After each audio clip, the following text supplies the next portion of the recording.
करहल विधानसभा क्षेत्र से जुड़ी हुई लगभग 450 करोड़ रुपए की परियोजनाओं के आज के इस लोकार्पण और शिलान्यास कार्यक्रम में समारोह में उपस्थित प्रदेश सरकार में मंत्रिमंडल के मेरे सहयोगी पर्यटन और संस्कृति मंत्री श्री जयवीर सिंह जी, प्रदेश सरकार में उच्च शिक्षा विभाग के मंत्री श्री योगेंद्र उपाध्याय जी, प्रदेश सरकार के ही आईटी एंड इलेक्ट्रॉनिक्स विभाग के राज्य मंत्री श्री अजीत पाल जी,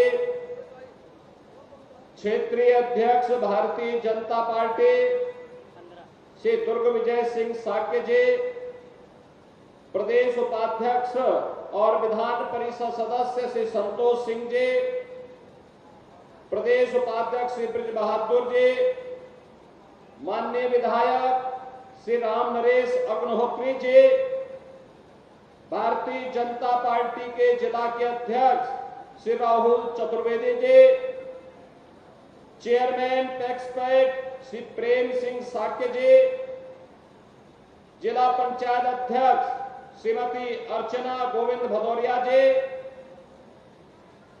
आज के इस कार्यक्रम में उपस्थित पूर्व सांसद श्री रघुराज सिंह साक्य जी, पूर्व विधायक श्री अशोक चौहान जी, पूर्व विधायक और डीसीबी चेयरमैन श्री नरेंद्र सिंह जी, पूर्व जिला पंचायत अध्यक्ष के प्रतिनिधि श्री अनुजेश प्रताप सिंह जी,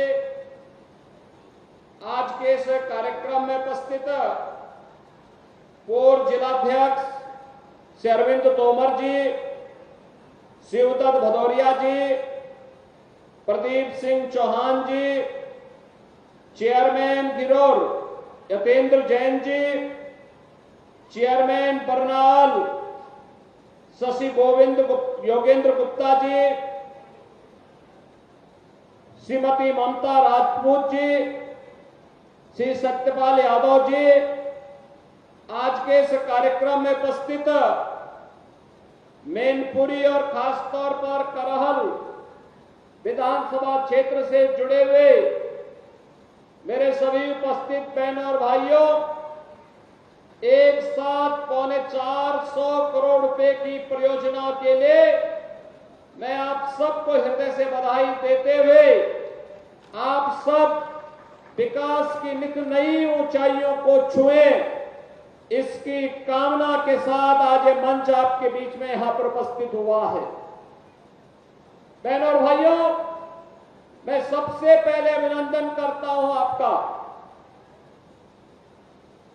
कि मैं लगभग 2 घंटे लेट में यहां पे आया, क्योंकि लखनऊ में मुझे सशस्त्र सेनाओं के एक कार्यक्रम में पहले भाग लेना पड़ा और फिर इसके उपरांत भारतीय जनता पार्टी के राष्ट्रीय सदस्यता अभियान के कार्यक्रम में भी मुझे जाने का अवसर प्राप्त हुआ। इन दोनों कार्यक्रमों में कुछ देर होने के कारण मुझे यहां आने में भी लेट हुआ, लेकिन उस सब के बावजूद आप जिस धैर्य के साथ, जिस उत्साह के साथ आज इस समारोह में हैं, मैं इसके लिए हृदय से आपका अभिनंदन करता हूं, आप सबका हृदय से स्वागत करता हूं। बहनों और भाइयों, आज यहां पर करहल की जो अनेक विकास की योजनाओं को आज यहां पर प्रस्तुत किया गया है, उसमें यहां की सड़क की परियोजनाएं हैं।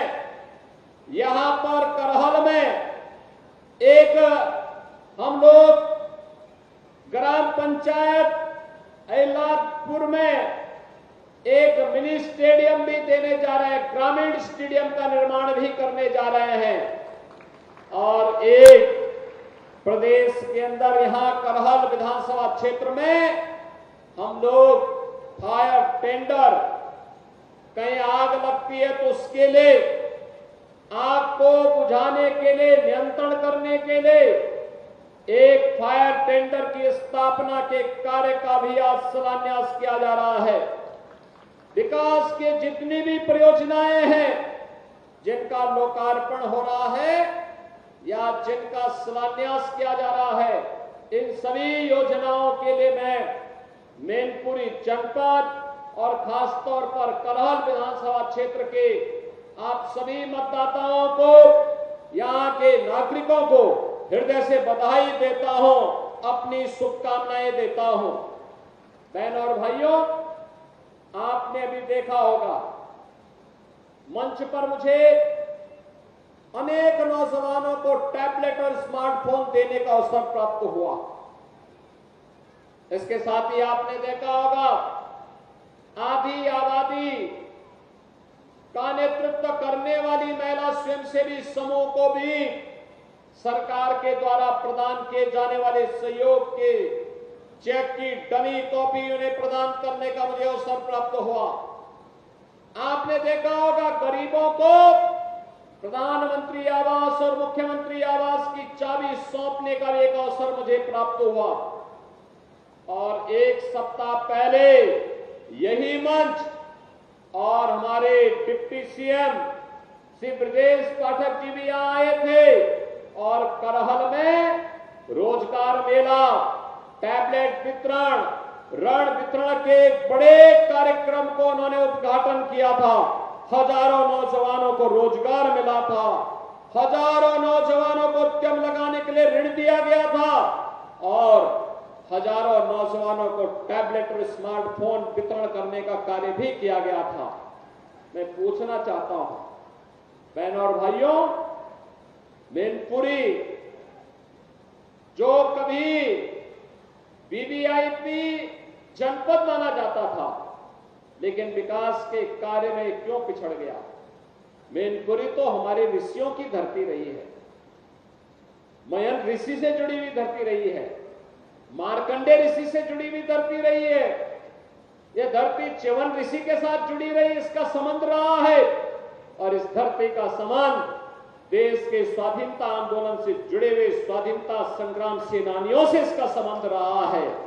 फिर पहचान का मोहताज करने वाले कौन लोग हैं आपके सामने?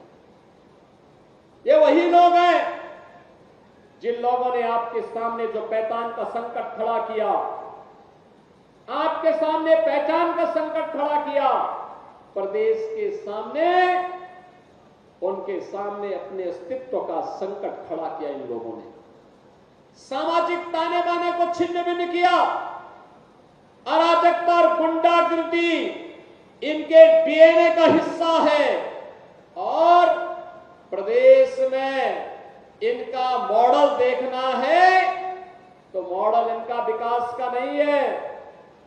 ये लोग विकास का नहीं, विकास के कार्यों में लूट मचाने वाले लोग हैं। आपने इनके कारनामों को देखा होता, इनका कारनामा वही है जो अयोध्या में एक निषाद बेटी के साथ समाजवादी पार्टी के नेता के द्वारा किया गया था।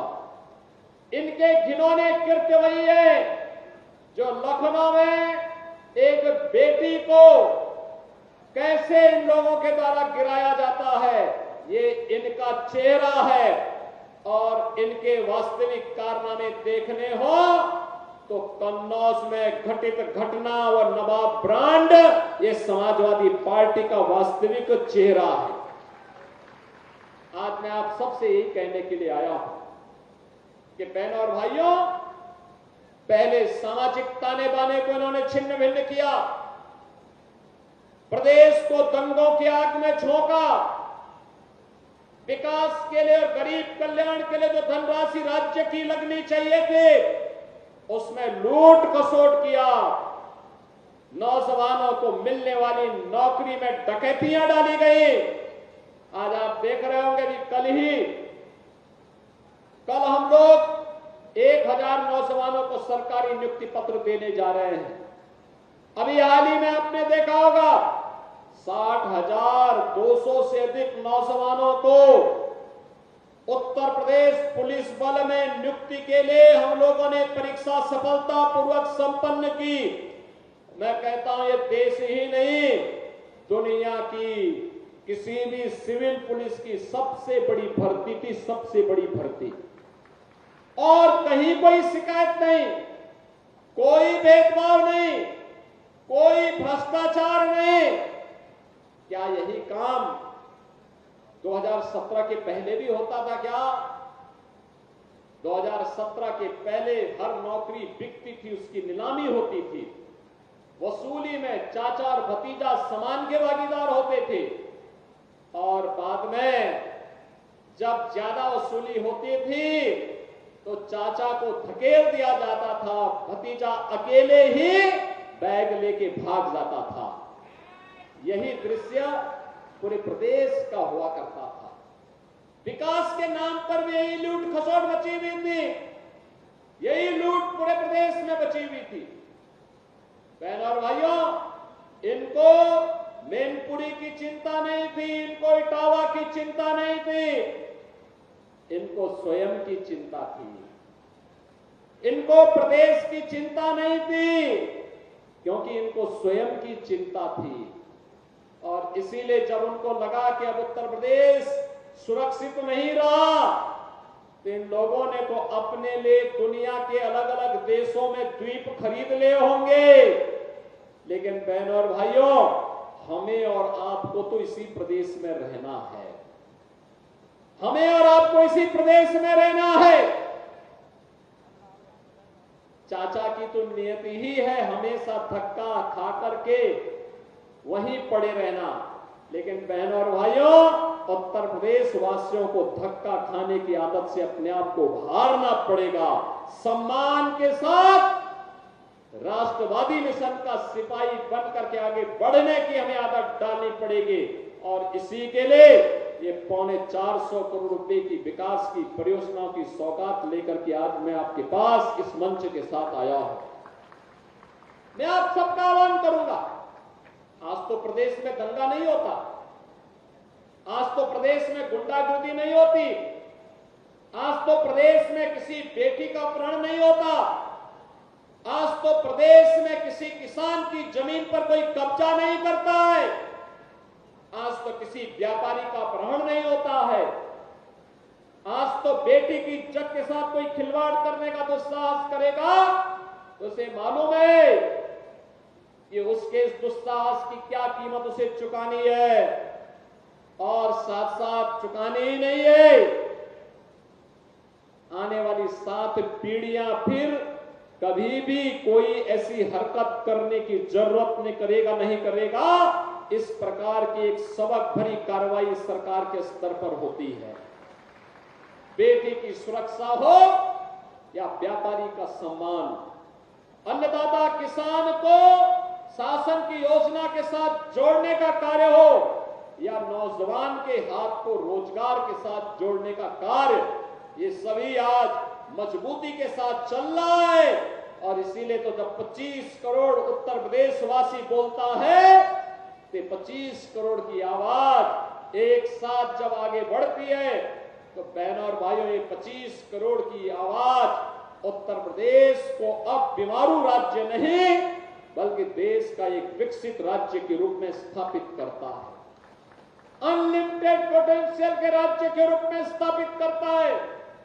आज उत्तर प्रदेश विकास के नित नए मॉडल प्रस्तुत कर रहा है, सुरक्षा का मॉडल प्रस्तुत कर रहा है, नौजवानों के लिए स्टार्टअप का मॉडल प्रस्तुत कर रहा है।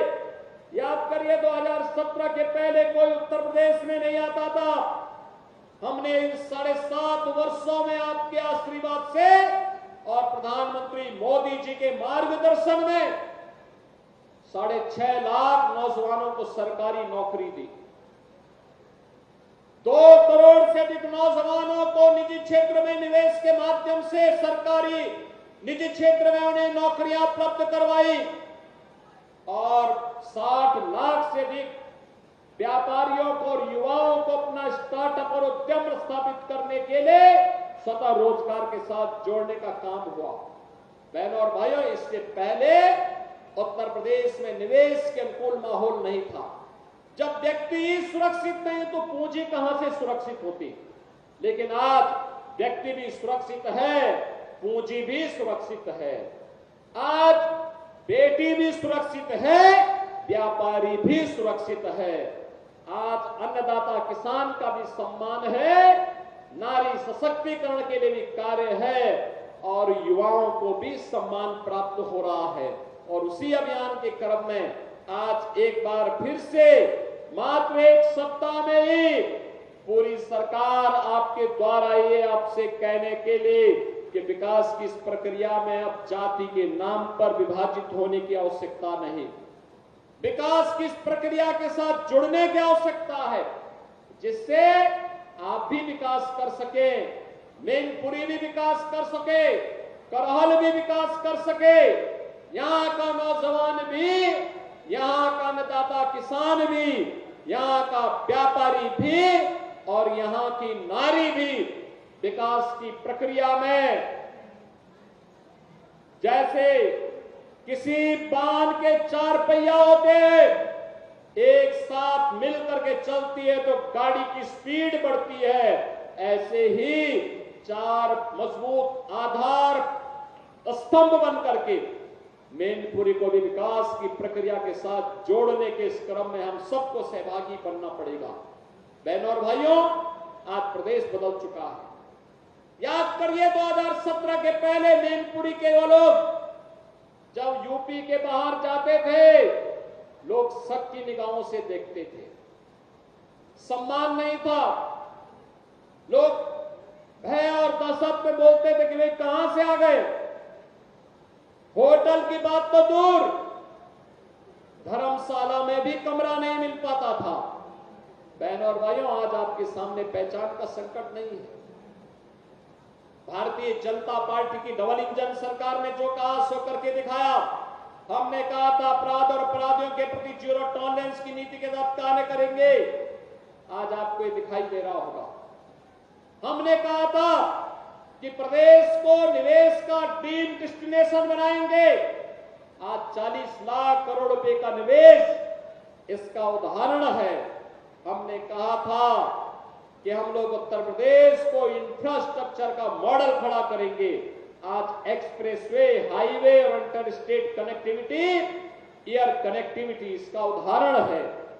हमने कहा था उत्तर प्रदेश में देश का सबसे अच्छा निवेश करवाएंगे, 40 लाख करोड़ रुपए के निवेश आज उत्तर प्रदेश के अंदर होने जा रहे हैं।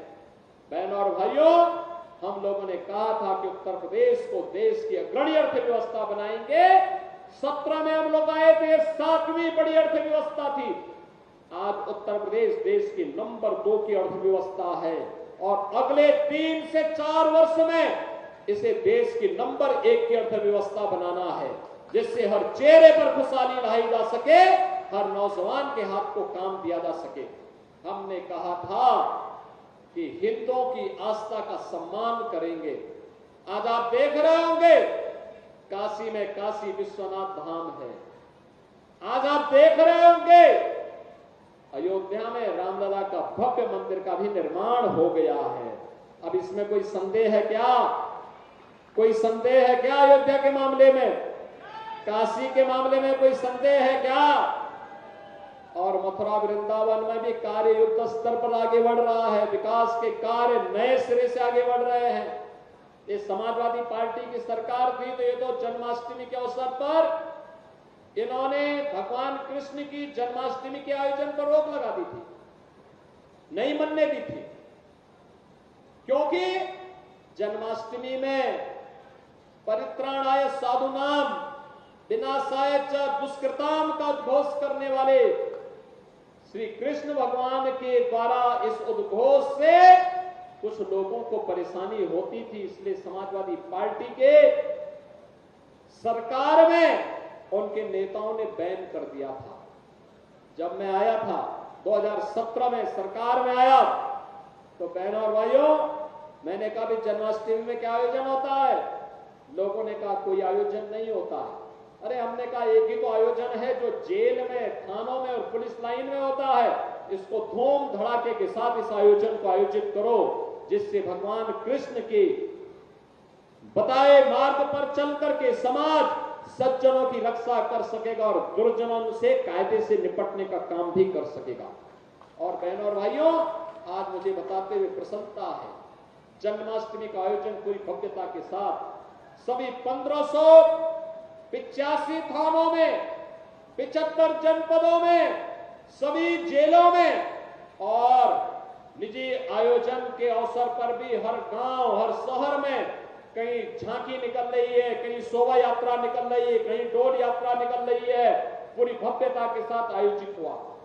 पर्व और त्योहार का क्या महत्व होता है, यह भारत के अंदर आकर के लोग देखें।